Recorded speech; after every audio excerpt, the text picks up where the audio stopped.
it's happening, which means more mothers are benefiting. On the National Equipment Service Program, NESP, you remember before we had what was called the Medical Equipment Program, and that program was a very, very big failure. Why was it a failure? It was a failure because, one, the county governments were made to pay a lot of money for this equipment, and when it came to maintenance, there was always a push and pull between us and the service providers and the vendors to make sure that these equipments were working. Your Excellency, we want to thank you because through the National Equipment Support Program, currently 40 counties in 121 county facilities and 6 level 6 facilities are benefiting from this program with 6.1 billion Kenya shillings worth of equipment. Also, 75 equipments are being installed in various county facilities across the country, and the program has offered over 232,000 services since its inception in March 2025. A total of 80 officers from all the counties have been trained on the funds flow model virtually. We are happy that SHA has cleared invoices in 16 facilities and 3 lots amounting to over 346 million have been released. Under urban infrastructure, we do have a program called the Kenya Urban Support Program that is funded by the World Bank, and under it we have done 202 kilometers of urban roads, 171 kilometers on non-motorized transport infrastructure, 5,250 parking spaces, and 192 kilometers of storm water drains, and 31 kilometers of sewer lines. This we work closely with the national government, and also we have the Kenya Informal Settlement Improvement Program in 37 counties that is working towards ensuring that 95 settlements are upgraded in terms of infrastructure. In agriculture, Your Excellency, we are happy to report that we continue to provide the last mile distribution of fertilizer to our farmers, and we are happy with the partnership that we are having. We would like to request that this fertilizer, a lot of the farmers want to get it through their cooperative societies, and there's need to relook at the entire architecture of how that fertilizer is distributed so that we can be able to distribute it through the coffee, tea, cooperatives that are there on the ground. In terms of the dairy, out of the coolers that we've been told that have been distributed, we are happy that the county governments have worked closely with the national government to ensure that these coolers get to the farmers. We are happy with the progress so far, but we are requesting that you continue to give us more coolers because the demand is getting higher and higher as we move on. As the county governments will continue to ensure that the cooperative societies are well trained, they are strong enough, and that there are facilities where these coolers can be installed. As was said by the Deputy President, a lot of our farmers are now digitally able to get information, advisories, and be registered so that they can be able to get the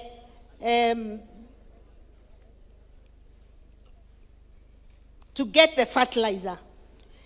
We have about 1,925 agripreneurs recruited with zone mapping and business accelerator onboarding completed.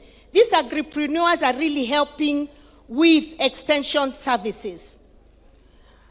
About 28 officers have also been trained in livestock management, 60 county staff sensitized on sustainable feeds, 39 vet doctors, directors sensitized, and over 160,000 animals vaccinated under the e-voucher program.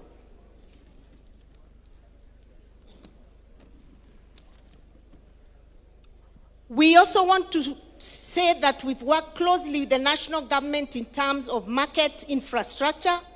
There are over 400 plus markets that are going on right now in the county are being done in collaboration with the county governments. We are providing the land and the management of those markets once they are complete. We appreciate that. Over 860 circles have been mapped out across the counties, one circle per ward, especially in the counties that are benefiting from the NAF CDP. County governments have successfully vaccinated 10.1 million animals and conducted 369,000 AI and distributed 1.6 million chicks. In trade, I did mention the markets, but let me talk about the CAIPs, the County Aggregation and Industrial Parks.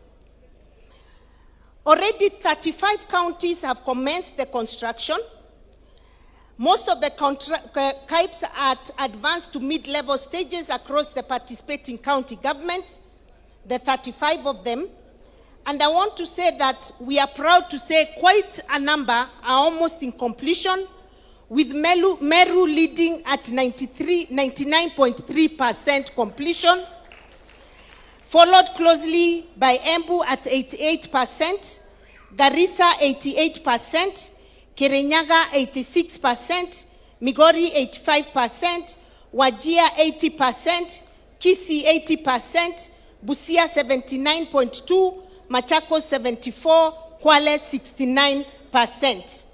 We want to thank His Excellency the Deputy President, who has provided leadership in ensuring that the first 11 counties will be able to be operationalized between mid-year 2026 to end of 2026.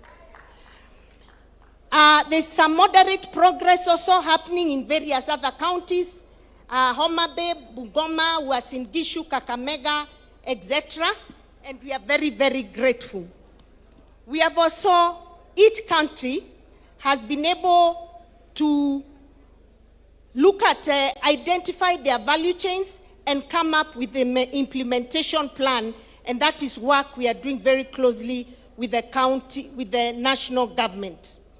In the area of blue economy that I think you all had, there's a lot of work going on.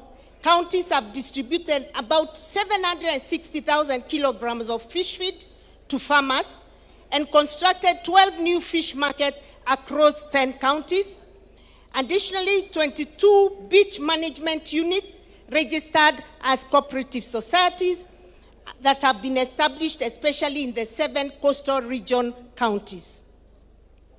On education, Your Excellency, we have enrolled in pre-primary education levels 1 and 2, and we have been able to increase our numbers from 2.9 million compared to 2.8 million in the previous year. And we have, for the first time, developed scheme of service for our pre-primary education teachers. We have also employed 79,864 teachers across the different counties. Our main concern though, sir, and I think we mentioned it at the summit, is counties have bursaries but are unable to disburse the same because of the challenge we are having with the controller of budget.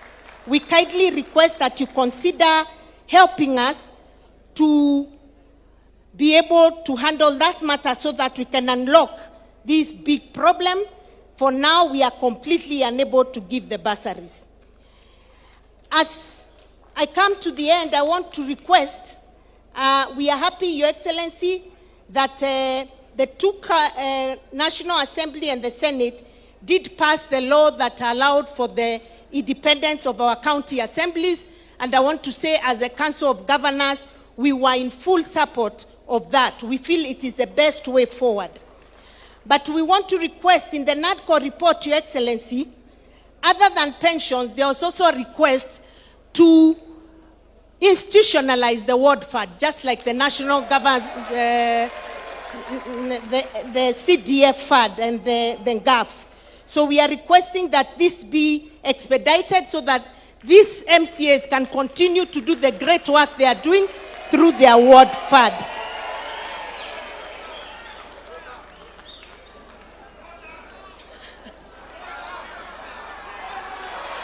Your Excellency, they are saying if you do this, you'll have your 2 and even 4 term, if it's possible. Thank you very much. It's a very, very weighty issue, and we fully support it. Your Excellency, as I add, I want to say this, and here now allow me to just say one word as the chair of the UDA party. You'll all agree with me. You'll all agree with me that the amount of work that has been done by this government is more than any of us even used to imagine had happened. And so this National Governing Council gives us an opportunity to live here knowing what has happened and to get the right messaging when we go to our villages, to our counties, to our wards and our constituencies. Your Excellency, I wish to tell you this, sir. I can see Dennis Itumbe is talking. I want to tell something to our party leader. Sir, we believed in you when we made you president in 2022. And today, more than any other time, we believe in you more. And I want to take this opportunity to congratulate you for the great work you have done. You are full of energy. You're a man who works tirelessly for this nation. And for us as a team, we want to confirm to you that we support you 100%. In the midst of all the noise that has happened, especially in the last 2 years, we can see the amount of work you've done. We can see your vision is finally coming to fruition.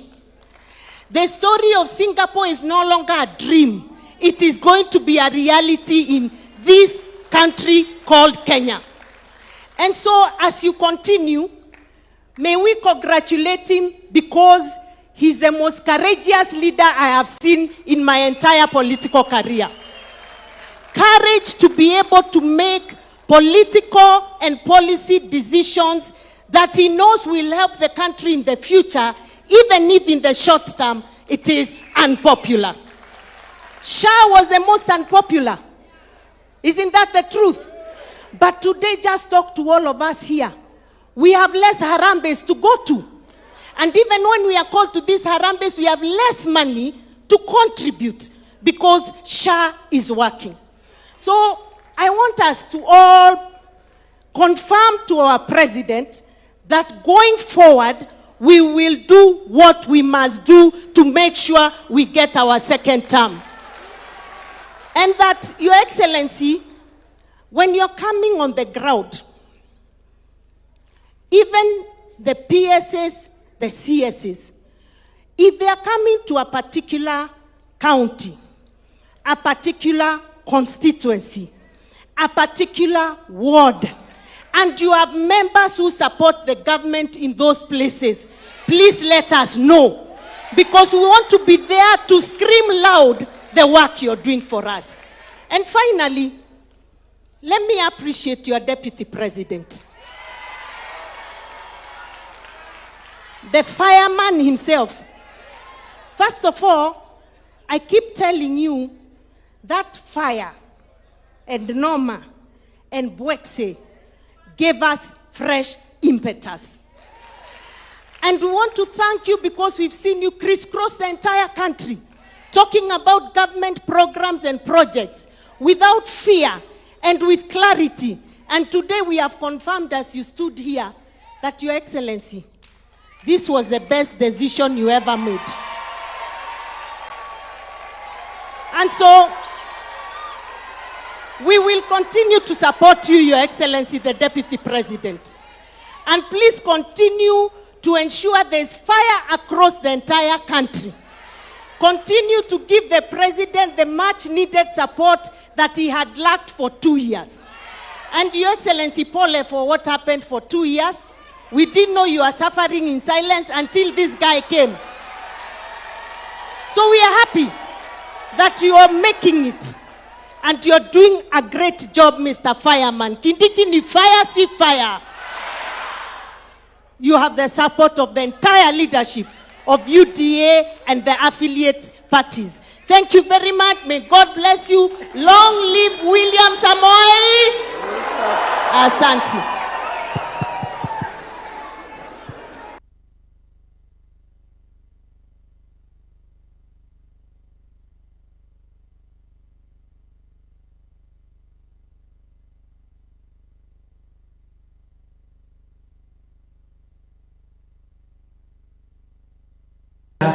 As the President will guide us to conclude this very long but important agenda. Endelea tafadhali. Hata wewe ni fire. Asante. Thank you very much, Your Excellency. Your Excellency, the President and our party leader, William Samoei Ruto, Your Excellency, the Deputy President, Prime Cabinet Secretary, our top party leadership, colleague members, Excellencies, the governors and deputy governors, members of parliament.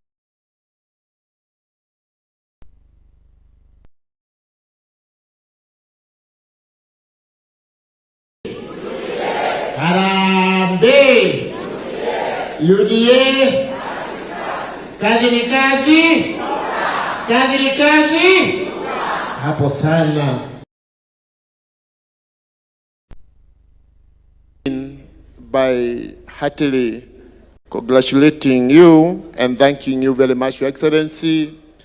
You know, of all political parties in the Republic of Kenya, it's the UDA which have the highest number of MCAs in its top making organ, the neck. We are 6 of us, Your Excellency. Thank you very much. Your Excellency, I want to thank you because, as has been said here, already you have signed the autonomy bill into law.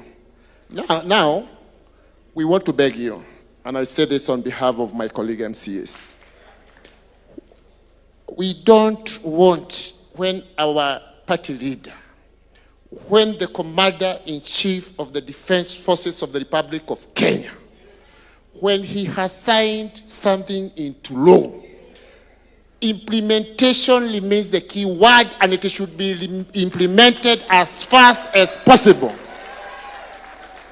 Your Excellency, these colleague MCAs, they've requested during the past, and they still insist every time we are conversing, they say when they talk about World Development Fund, it's not money that goes to their pockets, but money that goes to the citizenry in the awards. Your Excellency, because our MCAs ndio jeshi yako ya ground. Sisi, we are not demanding, Your Excellency. You are our boss. We are humbly requesting, ikiwezekana, hawa jeshi yako ya mashinani, they see World Fund kabla tufike kukukampenia huko mbele. Your Excellency, mambo ya basali imetajwa hapa. Sisi kama jeshi yako ya mashinani, ni vizuri tukujulishe, na komptura wetu pia asikie hili. Hii pesa ya basali, saa hii, kuna watoto wanapata matatizo huko chini. Kwa hivyo hiyo pesa ya basali nayo irudishwe, kaunti ziruhusiwe, basali ipeanwe pale kwa ward. Your Excellency, nikienda kumalizia, kuna hii mambo ya empowerment imekuwa hapa na pale na wajumbe wetu.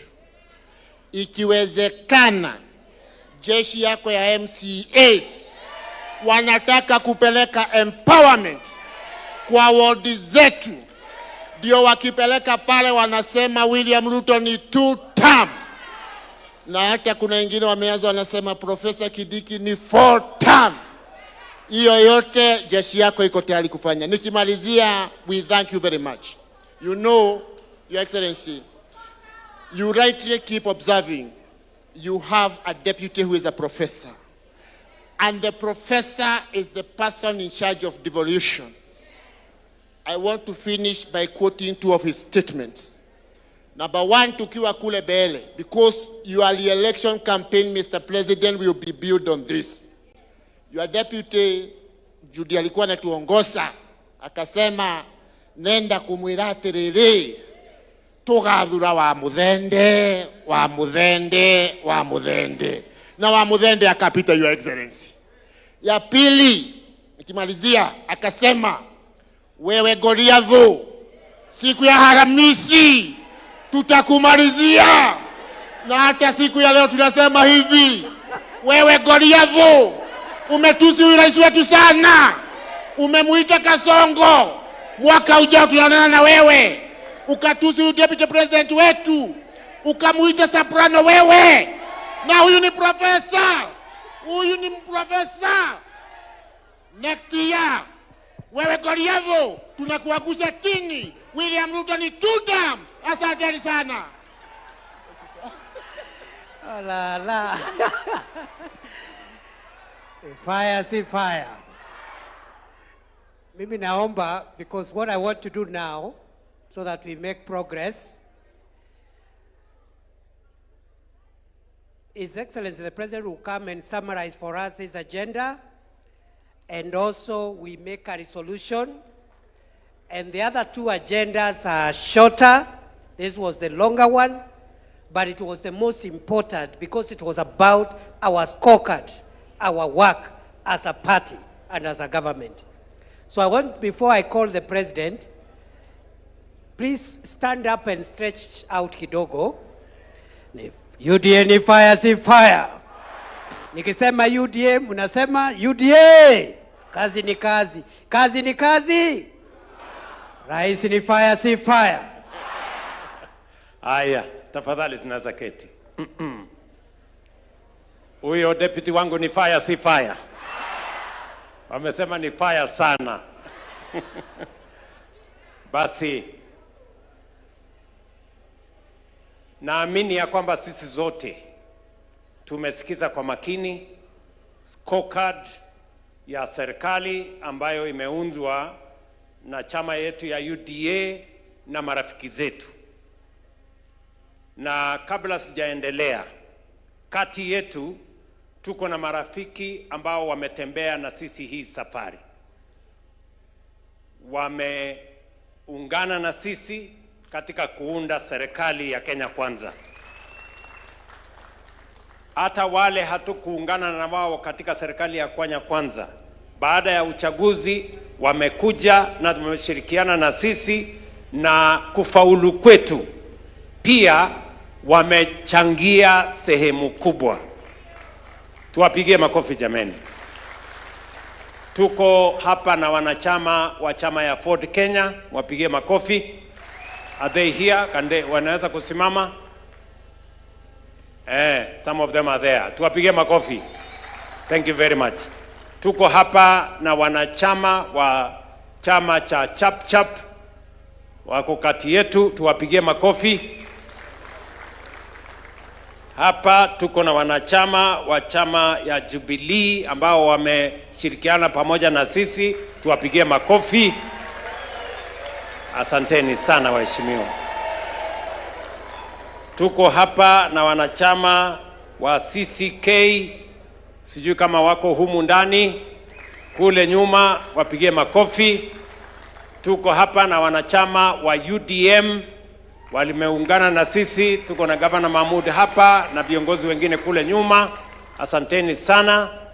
Sijui kama kuna chama ingine nimesahau.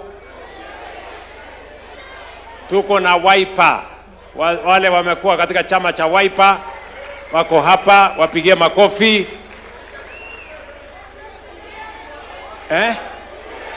Ile ya tujibebe, wale watujibebe wako hapa, wapigie makofi. Tuko na chama ingine, chama Kenya United Party ya Lonyengapuo wameungana na sisi. tuko na chama ilikuwa ya Isaac Ruto, chama ya CCM, pigeni makofi, wako hapa, asanteni sana. Tuko na ODM, tutasema maneno ya ODM baadaye. Tuko na chama ya KANU, na watu wa KANU wako hapa. Wapi watu ya KANU wasimame? Chama yetu ya zamani, karibu sana, asanteni sana. Tuko na chama ya DP, yuko hapa bwana Kindiki, asante sana. Na tuko na watu walichaguliwa kwa independent, wasimame. Hawa wote, lakini sasa hawa wote ni jeshi yetu. Na tunasema asanteni sana kwa kuungana na sisi. Sisi tunasema karibuni, tutatembea pamoja na nyinyi kuunganisha Kenya na kuunganisha Wakenya wote. Mimi nataka nichukue nafasi hii in a very special way kurecognize ndugu yetu Musalia Mudavadi na chama ya ANC. Former members of ANC wasimame tuone jameni. Hawa sasa wanachama walikuwa wa ANC, sasa ni wanachama wa UDA. Tuwapigie makofi. Asanteni sana. Na mwisho kabisa,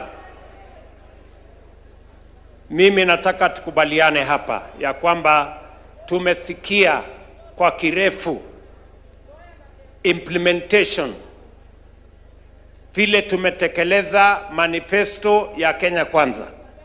Si ni kweli? Tumesikia kutoka kwa profesa. Huyu profesa hata kwa maoni yenu anaelewa hiyo kazi ama haelewi? Si ametueleza vizuri vile tumesonga mbele na manifesto ya chama na vile tumetekeleza. Unajua Kenya hii kuna watu wa porojo mingi, propaganda mingi, kule kwa social media imejaa fitina, hakuna kazi imefanyika, wale walituambia uongo. Lakini tunasimama hapa leo ili wale wanasema ya kwamba tuliwaambia Wakenya uongo waaibike. Leo tunasimama hapa, scorecard yetu inaonyesha wazi ya kwamba yale makubaliano tulikubaliana na Wakenya, manifesto Wakenya milioni 7.2 walipigia kura, imetekelezwa almost 80%. Maneno ya uchumi ni vile profesa ametueleza. Uchumi ya Kenya sasa iko imara. Maneno ya kilimo, tumesukuma kilimo sasa inaeleweka wazi. Hata tukizungumza hapa leo, tayari tuko na magunia milioni 8 ya mbolea ya msimu wa long range, ambayo tayari almost 3 million bags iko katika stores zetu. Wakulima wanaweza kuanza kupanda from now mpaka April. Last year tulitumia magunia 10.1 million bags of fertilizer last year. This year we are estimating 12.5 million bags of fertilizer, and already 3 million bags are in our stores. Another 3 million bags are already in Mombasa on its way to the stores, and we plan to use 8 million bags in the long range between now and April, May this year. So our commitment to making sure that we transform Kenya is solid, and it is on a solid foundation. Vile profesa ametueleza mambo ya ufugaji, hata ile sex cement ilikuwa shilingi 8,000. Today sex cement for our dairy is 1,400 shillings from 8,000. And that is why Kenya has moved from producing 4.6 billion liters of milk to 5.2 billion liters of milk today. Kenya is now the largest milk producer in Africa. And that is a fact. And it is because of the interventions we have done in that sector. And we can say everything else on education. We have transformed education in a very fundamental way. We have sorted out the problems that we have with CBC. We have sorted out the teacher shortage. We have sorted out the infrastructure shortage. 21 universities have been declared insolvent.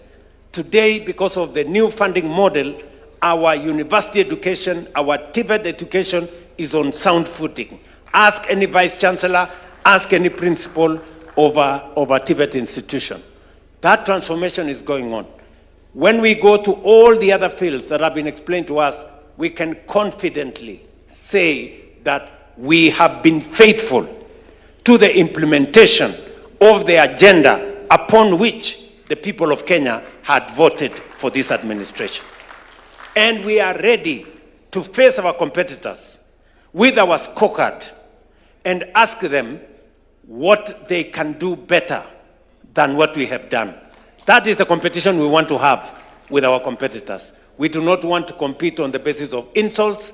We do not want to compete on the basis of all the other things that they are engaged in. We want to compete on the basis of transformation of our nation. Who has better ideas, who have a better scorecard, and who have a better plan for the future of the nation. And that is why, as I stand here, I want to encourage you, as leaders of UDA, part of the problem we have had is that we have had too much negativity.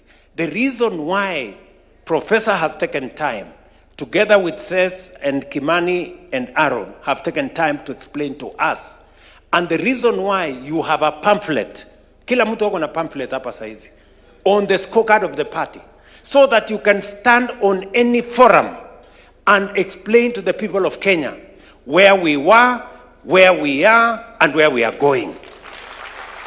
Si kila mtu sasa hako na manifesto, hako na scorecard ya chama.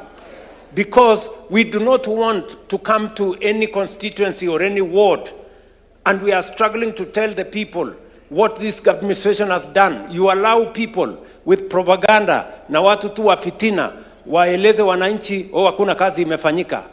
Today, as I talk to you, the roads that had stalled, nyinyi mnajua, when we came into office, most contractors had left sites. Majority of the contractors had left sites. Lakini leo, all the contractors are back. All of them. Kama kuna mahali, maybe 5% ndio bado. Lakini 95% of the contractors are on site. They are working. And I want to confirm to you, we raised 175 billion. We are raising another 120 billion to make sure that all our contractors are on site until we complete the 6,000 kilometers of road that is going on in Kenya today. Hiyo program inaendelea. Program ya kwa mfano, nimeona dada yangu wa Mushomba yuko hapa. Pigeni makofi. We had a big problem with Mau Mau roads. Si ni kweli? And that was the quarrel wa Mushomba had with me. Maneno ya Mau Mau roads. And I want to say, when we came into office, only 20% of Mau Mau roads, only 20% of Mau Mau roads had gone on. About 600 kilometers of Mau Mau roads, only 20% had been done. Today, most of those roads are either 50, 60, 70% complete. And all contractors are on site. This year alone, we have allocated 2 billion shillings for Mau Mau roads. And we want to make sure we complete all the Mau Mau roads before 2027. So that we make sure that we can keep our promise to the people of Kenya as we spread road infrastructure across the Republic of Kenya. Tuko pamoja jameni? There was no way we were going to do all this when our economy was in tatters. And that is why we took time to consolidate our economy, to make sure that we make the right decision so that we can stand on a firm footing to drive our development agenda. And let me complete by saying the following. Now that we have a great scorecard that we are undertaking, most of the programs have been rolled into place. We now have a plan for the future because we need continuity. And because we have a plan for the future, you have heard us say that we now have a clear plan on how we are going to move our country to the first world. And we also are not just talking about a plan. We also know how to finance that plan. Nyie mnanielewa? Because the problem with Kenya is not the absence of plans, is not the public, is not even money. It is the knowledge to understand how to craft innovative mechanisms of implementing and executing a plan. And that is what we have developed. We have an innovative plan on how to build roads. We have an innovative plan on how to drive our agenda into the future. And that is why we have said three things. Number one, for Kenya to move to the first world, we must generate at least 10,000 megawatts of additional energy. Today, sikizeni ndugu zangu, today in Kenya, we have 3,300 megawatts of energy. 3,300 since independence. I went to Ethiopia this last year, about 3-4 months ago. We went to launch what is called the Gad Dam. In that dam, one dam, they are producing 5,400 megawatts. One dam. The whole of Kenya is 3,300. Munaona iko shida ama hakuna shida? Na ni shida hiyo ni kidogo ama ni kubwa? Shida hiyo ni kubwa sana. Sisi tunaelewana?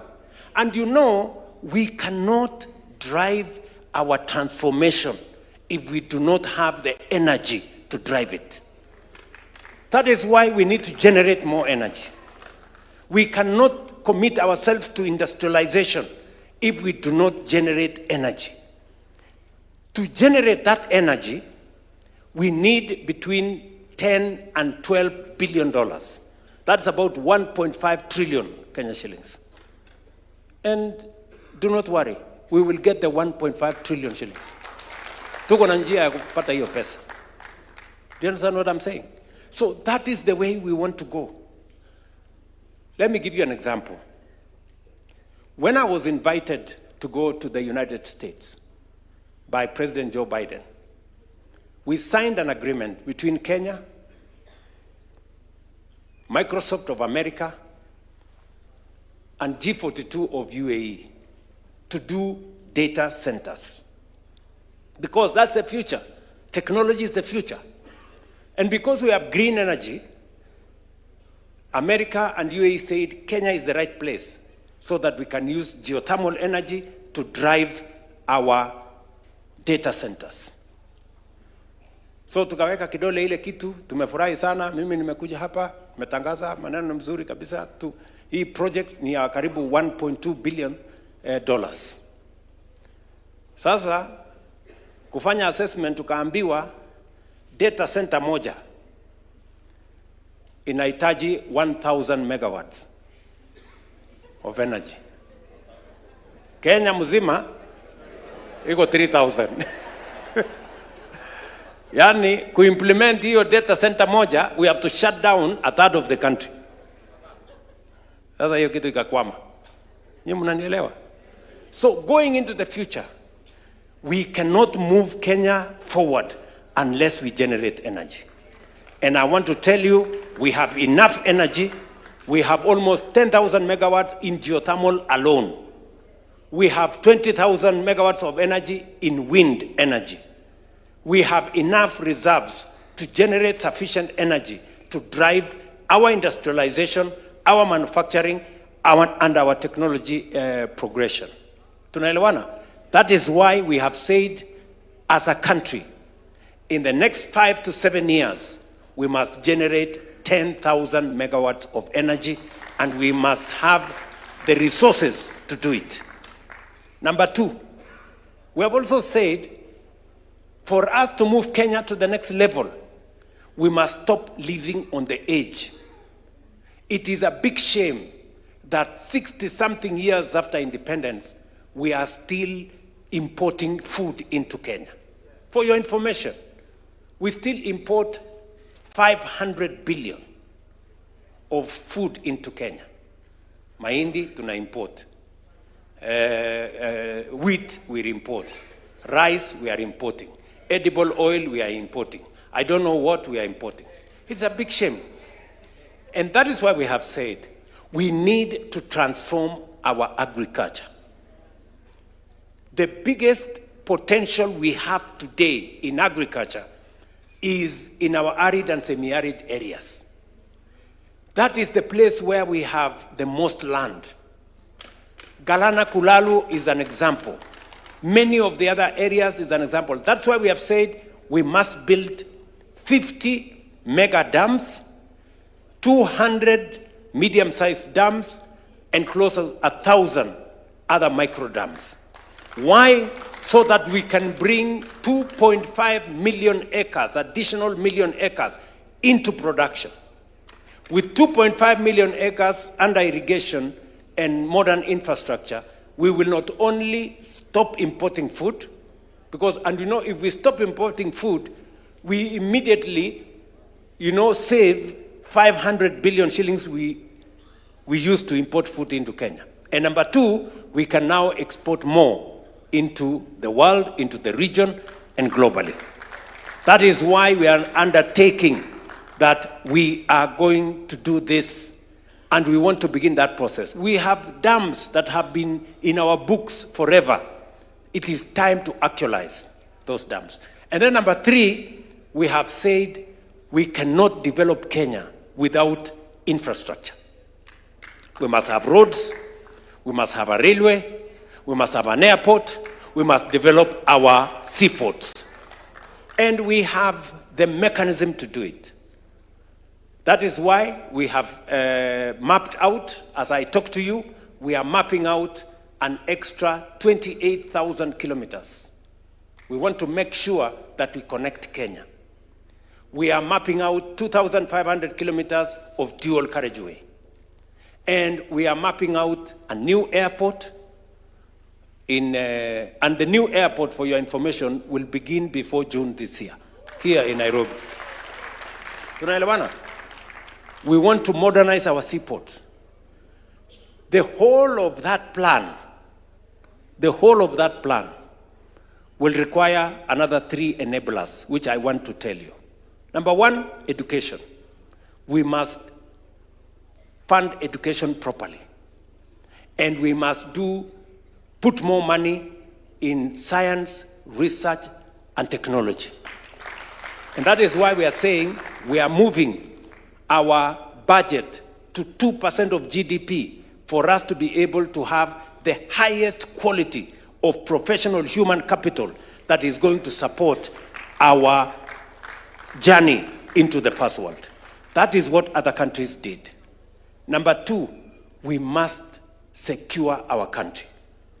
We must make sure that there is security in every part of the Republic of Kenya. That is why we are investing resources in securing the country. And we are going to work together with you.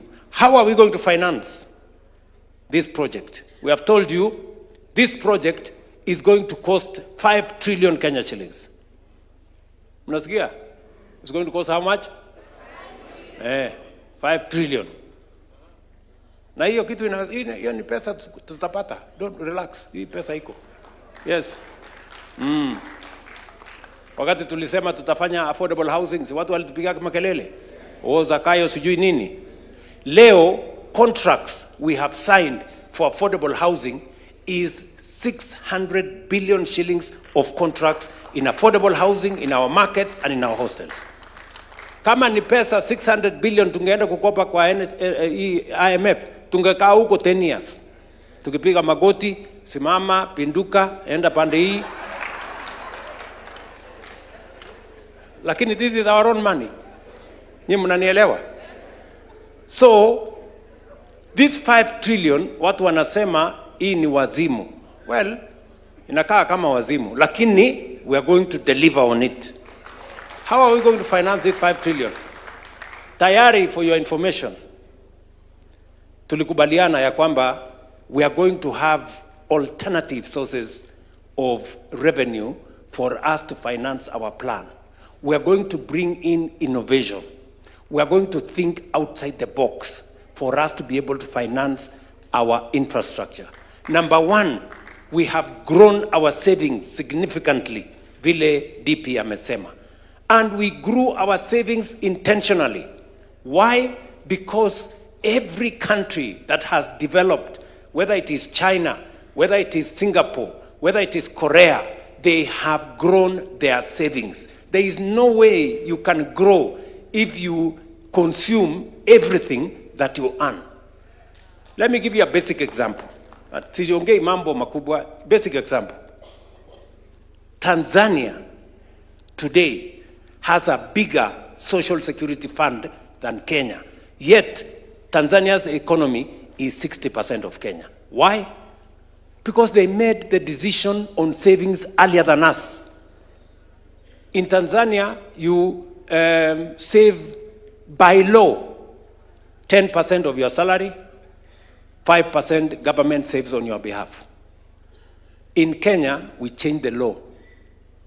In 2013, myself and Uhuru Kenyatta, we decided, because we sat down and we said, we need to change the law so that we don't remain backward when other countries are moving forward. We changed the law in 2013, ilienda kotini, kelele, siasa nini. But when I came into office, I straightened that. Today, everybody of us is paying 6% of their salary. The government or your employer is paying 6% for you, which is your money. We will get rid of old age poverty. Wale watu wanamaliza kazi wanaenda wanakufa kwa sababu hawana pension. We have gotten rid of that problem. Number two, we have built a big war chest for our development. Vile mulisikia, for 60 years, we had saved 312 billion shillings. For 60 years, pale NSSF. Kwa sababu tulikuwa tunasave shilingi 200 kila mwezi. When we changed the law, in 2 years, we have doubled what we saved in 60 years. Just in 2 years. Today at NSSF, we have 670 billion shillings. By next year, 2027, we will have 1 trillion shillings at NSSF. Tell me what's going to happen in 5 years, in 10 years, in 20 years. In 10 years, we will not be borrowing money from China or any other country for that matter. We will be using our own savings to drive our development. That is what transformation looks like, friends. Nyinyi mnanielewa? That's what transformation looks like. And just for your information, that is how other countries have moved forward. Today, because Tanzania has a bigger social security fund, nilialikwa ati niende hapa hill. Imagine Tanzania, a smaller economy. Wako na pesa mingi mpaka wanakuja kununua shamba hapa hill, wanajenga nyumba ya gorofa 29 floors hapa. Because they are investing, sisi tumelala. Bado tunalipa 200. Hiyo inaitwa ujinga. Ama you can call it any other name, but that's what it is. So lazima tuachane na hiyo ujinga, sisi tusonge mbele. Tunaelewana jameni? Let us make the right decisions for this nation. And when we make the right decisions, we will see how Kenya is going to change. That is why you people seated here, don't just imagine that you are sitting here. You are sitting here because history has given you the opportunity to sit here. And we must acquit ourselves. We must be the generation. We must be the leaders that finally made Kenya the Kenya we all want it to be. Please, I want to ask of you. And we can change this country in our lifetime. Mukisikia Professor akisema in a generation, we can change this country. In the next 30 years, Kenya will be a first world country. Mungu atujalie. Inshallah. Ama namna gani, my friends? Si tuseme hivyo? And how are we going to do it? Already, I told you, we are going to find the resources. Today, as I talk to you, we have an opportunity to buy, as Kenyans, we have an opportunity to buy shares in Kenya Pipeline. Each and every one of us here, we have an opportunity to buy shares in Kenya Pipeline. Kenya Pipeline is not going to go away from Kenya. It's only that we will raise the money and let Kenyans own. It is part of democratizing ownership. It is part of democratizing wealth of our nation, so that each and every Kenyan can have access to owning what we have built together as a nation.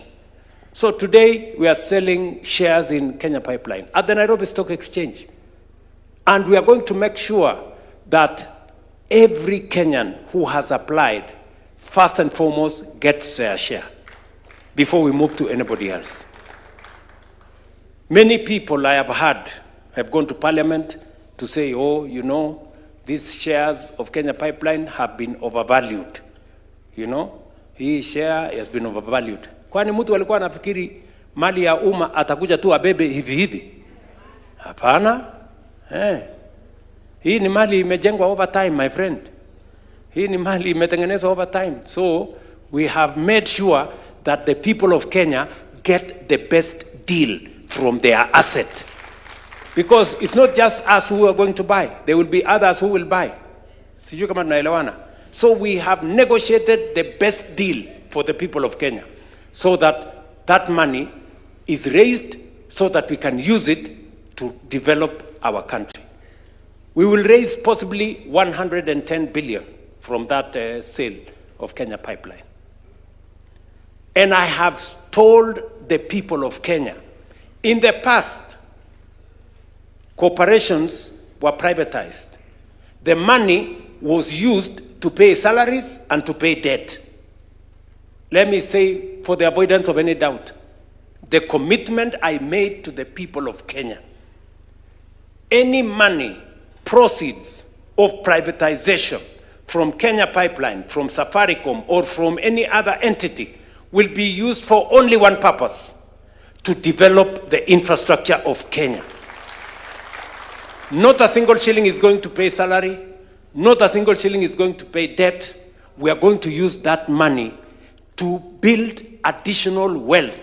We want, when we sell one piece of infrastructure, we develop 5 pieces of infrastructure, which can be sold later down the road. Nyie mnanielewa? Yes, that's what we are going to do. And with what we are going to do in the next 2 months, by God's grace, in the next 2 months, we are going to raise about 350 billion shillings from privatization at the capital market. How much are we going to raise? 350 billion. Nanielewa? Na hiyo 350 billion is going to enable us to build infrastructure worth 4 trillion Kenya shillings. Akili. That's what we are going to apply. Nyie mnanielewa? Tuendelee ama tuendelee? Yes. Now, atusemi next election, in the next 2 months, we begin that journey. We are not talking about the next election. We are talking about now going into the future, into the next generation. So, with that money, we can be able to do the roads, we can be able to do the dams, we can be able to generate energy. So, if we have 4 trillion shillings this year, ile project yetu ilikuwa, program yetu ilikuwa trillion ngapi? 5. So this year we will raise 4. Imebaki 1 trillion. Hiyo tutafanya ukarabati kidogo kidogo, next year tumalize, Kenya isonge. Tunaelewana jameni? And we are very confident. We are going to tell the people of Kenya how we are going to do it. We stabilized the economy when nobody believed in us. We stabilized agriculture when nobody believed in us. We sorted out education when people thought it was impossible. We have sorted out health when people thought it was difficult. We are going to move Kenya from a third world country to a first world country in this generation. And that is why this meeting is important. you people sitting here, you are the people who will make that history happen. Tunaelewana? And that takes me to the next two items, and I want to take both of them together. The next two items is our party elections and the negotiations between UDA and ODM. How are those two connected to what we are having a conversation about? Unanielewa? They are important. The party elections that we carried out, in some areas very successful, in some areas not very successful, in some areas we did not succeed to carry out the elections. But we have a brief from the National Election Board. Why is the party election important? And I want you to listen to me very carefully. The party elections are important because the party is a critical instrument. Any successful democracy has a robust political party and democratic framework. We have two ways of implementing our agenda. The countries that have succeeded, either they have succeeded because they are a dictatorship, where once the leader says we are going here, you cannot say no, and you cannot question. That is one way of moving the country forward. For us, we don't have that luxury. For us, we are a democratic country. And for a democratic country, the only instrument you have is a political party. Nyinyi mnanielewa? Because a political party goes beyond a community. It goes beyond a region. It goes beyond a religion, either one or the other. A political party unites people into one common vision and one common program. And that is why we are sitting here, from different parts of Kenya, from different religions, from different communities, but we are united by the fact that we believe in Kenya in a certain way. And that is why I want to encourage you. Successful countries that are democratic are built on the solid foundation of a political party. It is important for us. The political party is not the party leader. The political party is not the NEC or the NGZ. The political party is the grassroots. The polling station is where the political party is made or unmade. That polling station. So, I want to encourage you. If you go to any successful political party, its success is in the grassroots. We have positions of 580,000. Is that correct? NEB people? 540,000 positions for officials in the party. 20 people per polling center. 20 people per polling center. We carried out elections the other day. And many of the senior leaders here, members of parliament and MCAs, did not even bother to participate. Very few people participated. I give credit to Kirinyaga and Bomet. At least in those two counties, we saw many members come to participate. But in other counties, the participation was very low. You find 50 people came to vote in a polling center. 20 people came to vote in a polling center? 15. Tell me whether if 30 people came to vote in a polling center, do we say that election went well? Yes. So we have instructed the NEB, any polling center where less than 50 people voted, we repeat. Any polling center where less than 50 people voted, we do what? We repeat. And please, I want to ask you, as leaders, the grassroots is very important. The grassroots is very important. I want to encourage us here. Go and become chair of the ward in your county. Those are the people who are going to decide for the party going forward. Nominations will be decided by the party going forward. Whether it is nominations of MPs, nominations of county assemblies, they will be decided by the party. And the party must have legitimacy. The legitimacy of the party comes from the membership voting for the party officials. Yes. We're going to redo this exercise where we did not do well, so that the person at the polling station, let me tell you, my friends, I have been in this politics for a while. I was a member of KANU.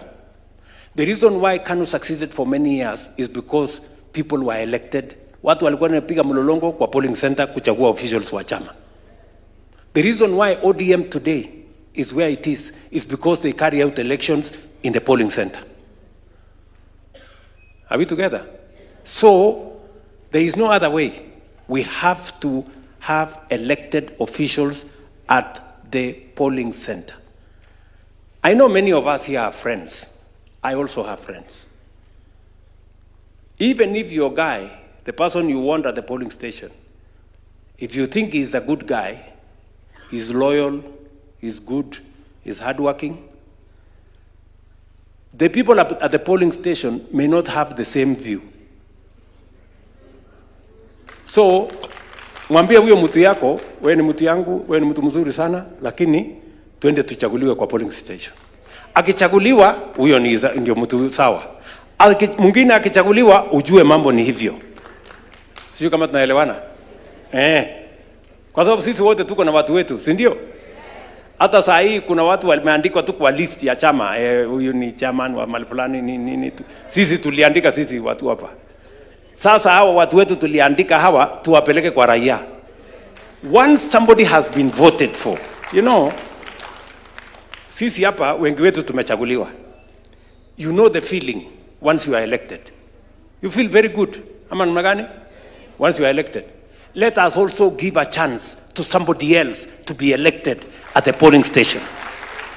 So that the same feeling I feel when I'm elected president, you feel when you are elected a member of parliament, let another Kenyan feel the same at the polling center. Wacha hata yeye asimame hapo na kiburi yake aseme mimi nimechaguliwa hapa. Sisi ndio kusema kwa hivyo. Si ndio? Yes. Kwani mnafikiri hii feeling ya kuchaguliwa is only meant for us? Let us spread it. Let also another fellow hapo asimame hapo polling station aseme mimi ndio nimechaguliwa hapa na wananchi. Ndio tunasimamia maneno ya chama. That way you also create loyal members of the party. Once somebody has been elected, it is not easy for that person to walk away because they value the mandate they have been given. Even if amechaguliwa na watu 100, hawezi kutangaza ati nimechaguliwa na watu 100, anasema nimechaguliwa kama wewe. Si ndio?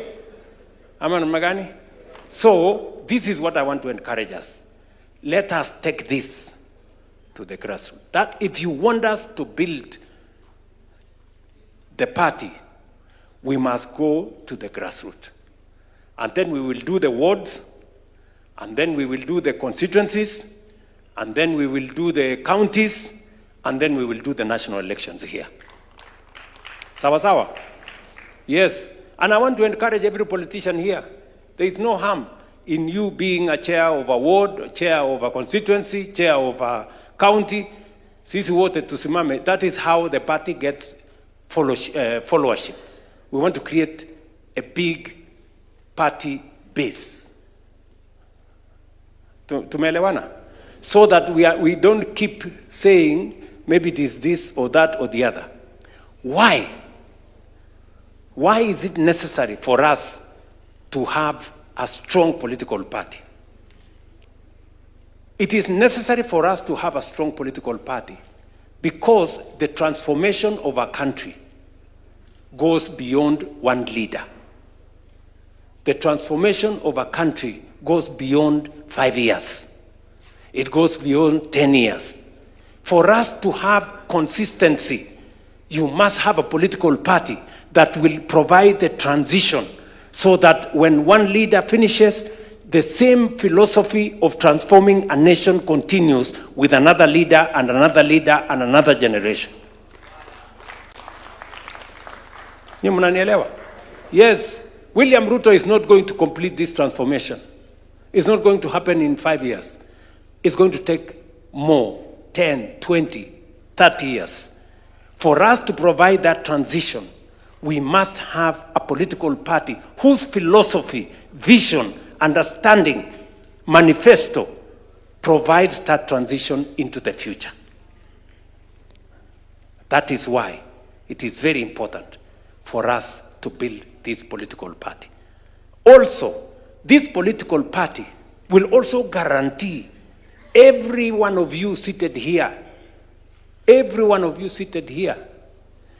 are going to provide a platform for you to have an opportunity to demonstrate your leadership without necessarily the baggage of the community you come from. In a political party, we are all equal. Sio kama tunaelewana. Tuko pamoja? That is how somebody from a minority will lead Kenya, because they belong to a political party that has networks everywhere, and he will be judged by his political party and the political party, what the political party believes, not because of the small community he comes from. That is how we are going to move together. Do you understand what I'm saying? We want the best leaders for this country. And we want to give a chance to each and every one of you to demonstrate your leadership. And the place to do it is in a political party. Hapo kwa uchaguzi, tumekubaliana na hawa viongozi. Mtu akitaka kuwa chairman wa ward, atapatiwa nafasi ya kuongelesha the delegates. Aseme. Sio tu mtu atikupigiwa kura hivi, apewe ambiwe haya simama hapo. Unataka kuwa chairman? Ndio. Okay? Tueleze. What are you going to do in furtherance of the implementation of the manifesto of the party?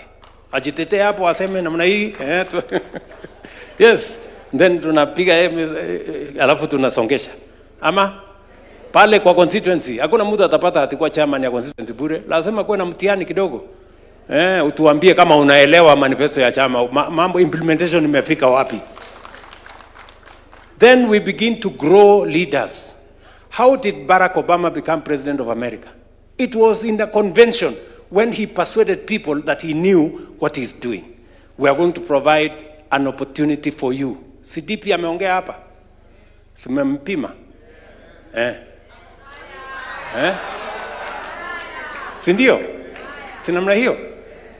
These are the kind of opportunities we are going to give to everybody to display, their leadership. And then it doesn't matter the community you come from, it doesn't matter the region you come from. If you persuade all of us here that you have what it takes to be our leader, we will elect you, and Kenya will elect you, and we will move forward together. That is why a political party is important. Sio kama tumeelewana jameni. Mukitaka tumalize ukabila kwa uongozi wa Kenya, let us fashion our politics, not on the basis of individuals, but on the basis of a manifesto, a belief, a vision, a political party. Today, why do I have pressure? Why do many people say, William Ruto alituambia, he promised this, he promised this. It is because I was not elected by the community I come from. I was not elected because of the community I came from. I was elected because of the manifesto that we committed to the people of Kenya. And that is why they rightly are telling us, you told us this, we want to see it done. That is what politics should be like. Because if I was elected on the basis of the community I come from, as long as I belong to that community, I don't have to do anything. Ama? Yes. But because I was elected on the basis of a manifesto, a program, that's why many people apply pressure on us. And that is why we have worked very hard, by the way. We don't sleep. Because we have a target to meet. And we have a commitment to discharge to the people of Kenya.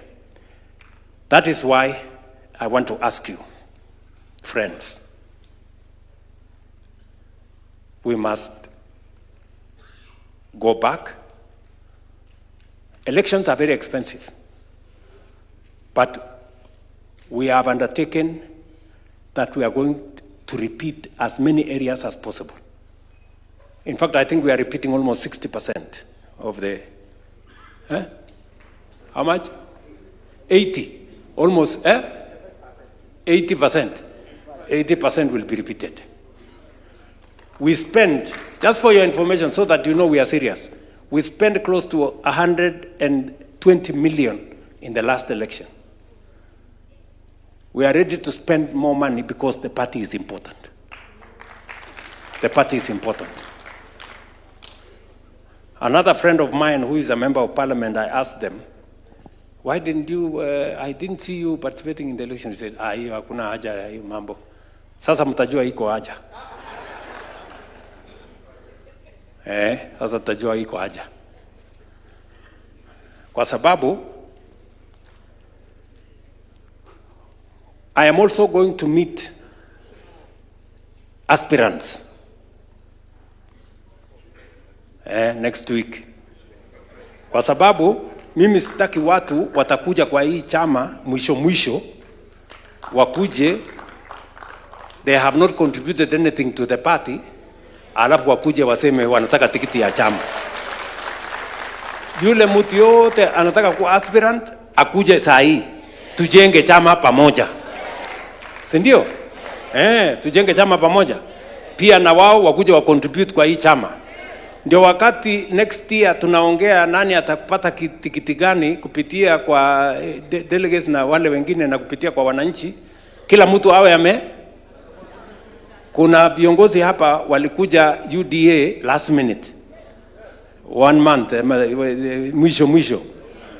Sindio? Hawa contribute chochote. Wamekuja wakabeba tikiti ya chama, wakahama wakabeba viti. Hapana, sasa kila mtu achangie before. Ndio nimesema waacha tuite wale wanasema mabema ndio best. Kila mtu akuje hapa tujenge chama pamoja. Sijui kama tunaelewana. Si ndio? Si tuendelee namna hiyo? Ama mnataka watu wakuje hapa mwisho wachukue? Si hata wanao wakuje wachangie? Hakuna kudandia. So kila mtu akuje hapa tushirikiane tujenge hii chama tukiwa pamoja. Ama mnasemaje jameni? Secondly, that is on political parties. Secondly, as you are aware, we have also, as we talk today, we have a broad-based government arrangement. Si ni kweli? Tulikuwa na matatizo, makelele, fujo, maandamano. Tukasema, in every challenge, there is a silver lining. And there is an opportunity if you look carefully.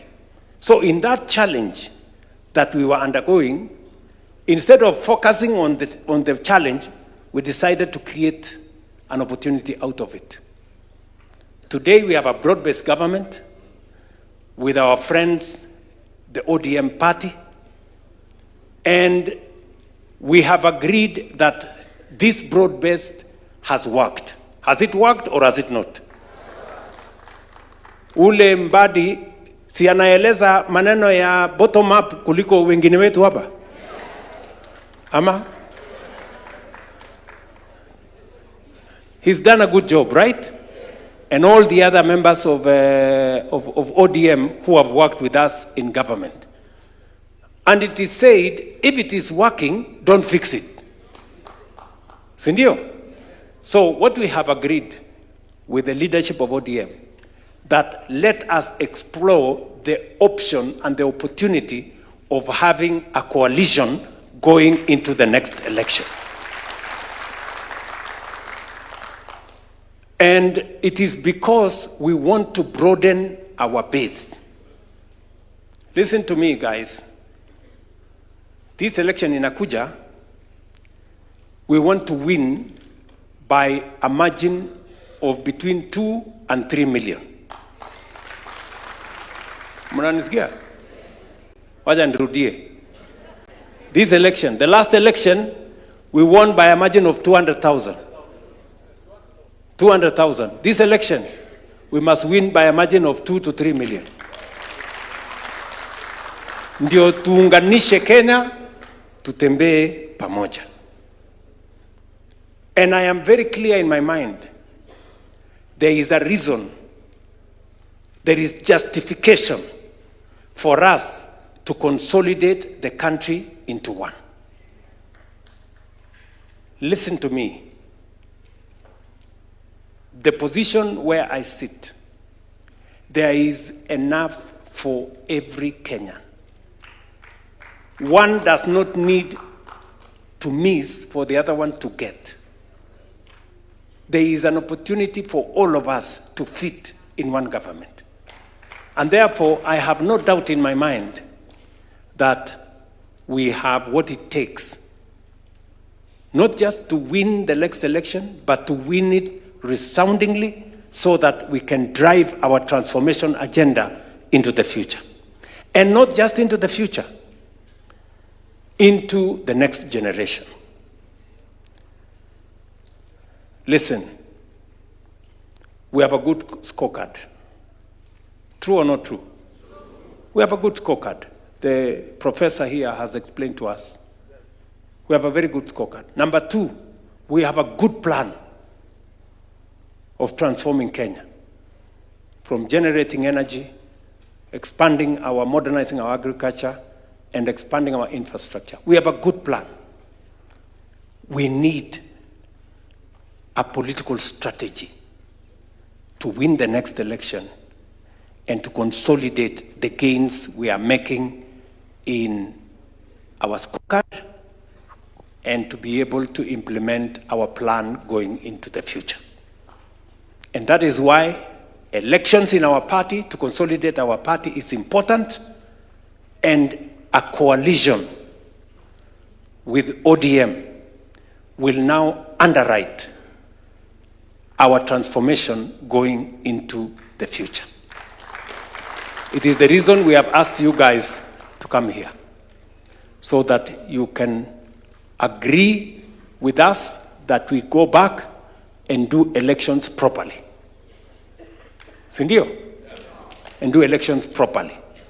And number two, that we agree with the NEC, whom we had engaged, that we pursue negotiated coalition with ODM.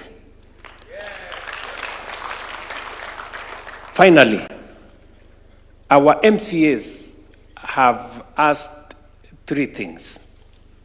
Number one, they asked us that they want independence of the county assemblies.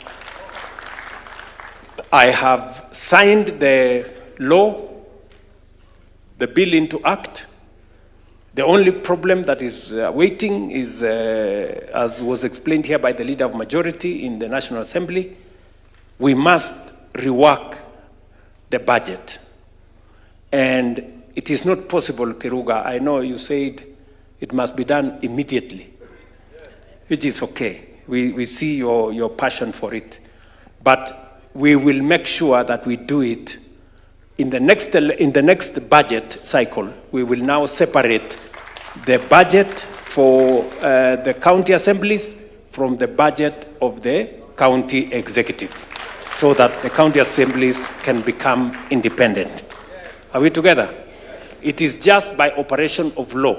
If it was possible for us to do it faster, we would have done it. But you know those processes take long. So just my assurance to you, the law has been passed. We will make sure, because we have the majorities in both houses, we will make sure that we implement the autonomy of our county assemblies as per our commitment. We agree with you that we also need to implement the suggestions on pension.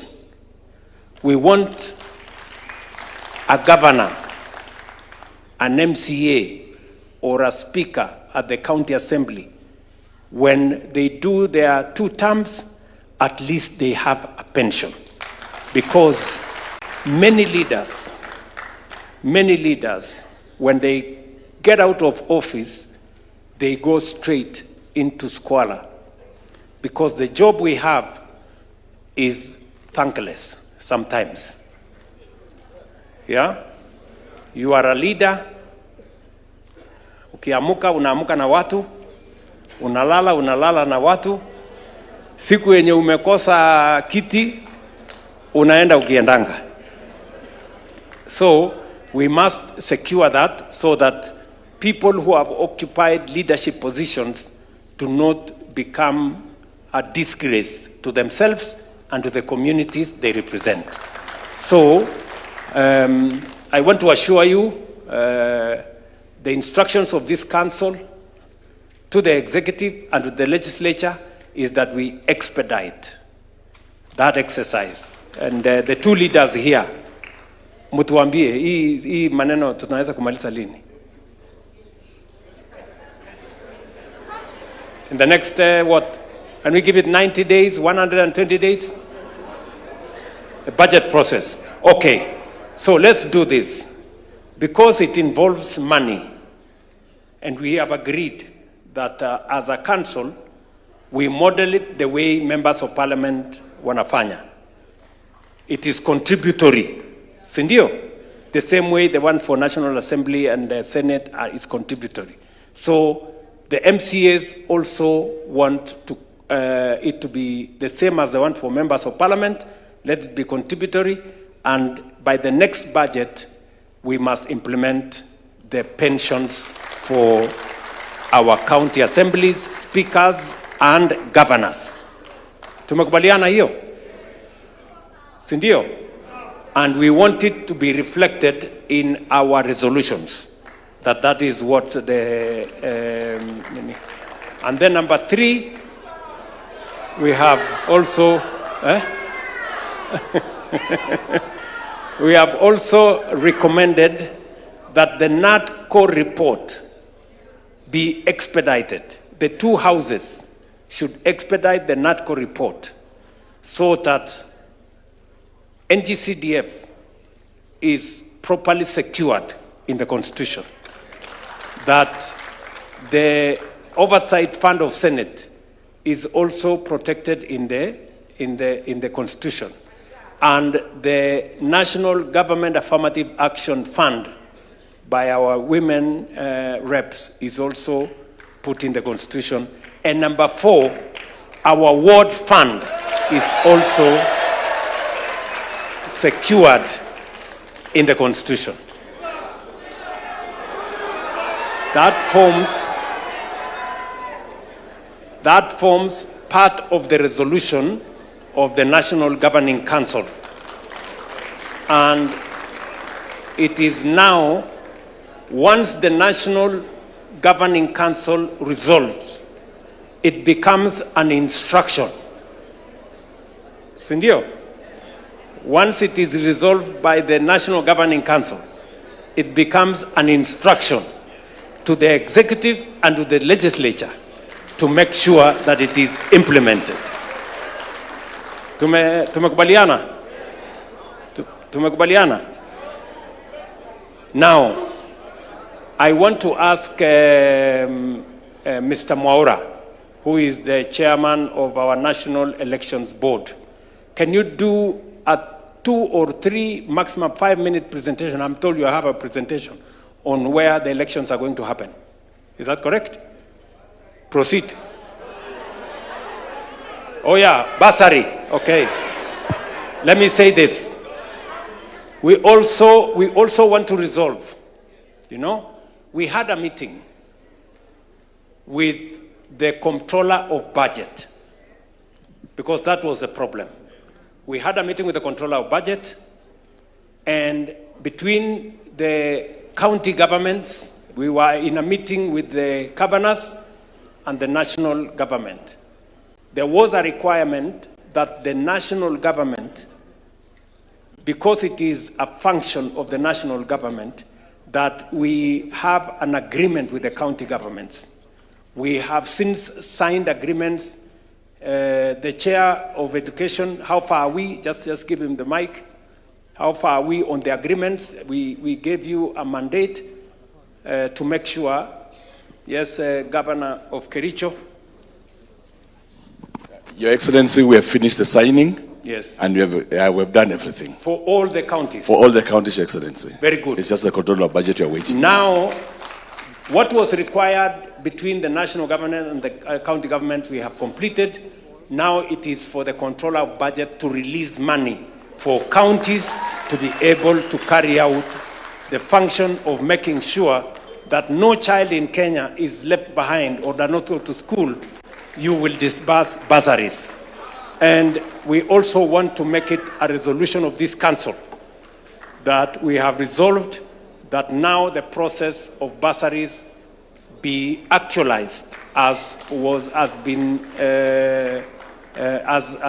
the agreement between the national and county government has been concluded. Are we together? Basi, can we have the National Election Board to make a small presentation for us?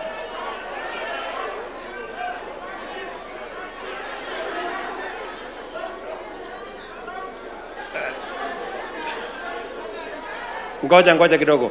Let us just listen to this, and then if there is any other matter, we will. Can somebody write for me what is being said there? And let it. Thanks so much, Your Excellency, our party leader, the deputy party leader, PCS, party leader. I tend to believe that anybody, kila mtu ambaye alikuja amepatiwa hii kitabu UDA Grassroots Election Guide. Hakuna mtu hana hiyo kitabu. Na uchaguzi, vile party leader amesema, tutarudia almost 85% of our polling station, na tutarudia uchaguzi whereby there was no competition, whereby not more than 50 people voted, and whereby anybody was unopposed, and where no election was conducted. That will be 85% of the polling station. And in the first 20 counties, the counties which we did on 10th, tutarudia tarehe 7 March, na the other 22 counties tulikuwa tumefanya mbele, tutarudia tarehe 28 March. Ward election za hizo county 20 tutazifanya April 27th, na hizo zingine 22 tutafanya May 12th. Tuko na presentation kidogo which is supposed to be in the screen. Thank you very much, Chair, and Your Excellency, all protocols observed. We invite you to grab the UDA Grassroots Election Guide. The brief has already been presented, so in the interest of time, we will just go briefly through the presentation, but we invite you to the National Elections Board desk at the back in case you would like to see a demonstration of how the voting process will be for the polling center and for the ward. So we invite you also, in case you need a template that has the number of polling centers where we will be repeating elections in your constituency or in your ward, kindly stop by at our desk and collect the template that we will send you via WhatsApp so that you can process that. So we will invite you through a short brief of the election voting process. And in case you have any questions, because we won't have time to do that here, see us at our desk and we will be able to assist you accordingly. So thank you. I will invite Shege. How are you? I'll take you through shortly what our party leader, Your Excellency, instructed us to do. We were to elect 20 officials per polling center, which we have given them acronym 1 up to 4.